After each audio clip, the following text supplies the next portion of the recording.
Hi everyone. অনেক দুঃখ লাগে যখন নিজের হাতের জিনিসগুলো হারিয়ে যায়।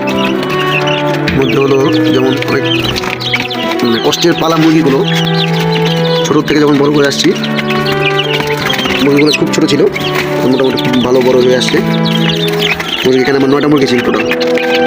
2টো মুরগি মানে হঠাৎ করেই কালকে থেকে খুঁজে পাচ্ছি না। ভাবছিলাম ছোটো থেকে বড় করে একটা খামার প্রসেস করব, জানি না কার নজর লাগছে, 2টা বড় মুরগি পাচ্ছি না আমি। ব্যাপারটা অনেক দুঃখজনক, খুব খারাপ লাগছে মুরগি দুটো মিসিং হইয়া। অনেক দুঃখ লাগছে মুরগিগুলোর জন্য।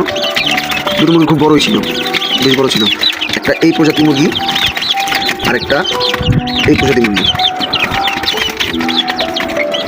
আমার আগের ভিডিওতে দেওয়া আছে মুরগির বাচ্চা অবস্থা থাকতে কেমন ছিল, দেখলেও বুঝতে পারবেন।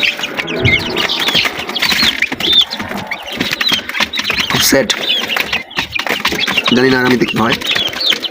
সবাই ভালো থাকবেন, শুভরাত্রি।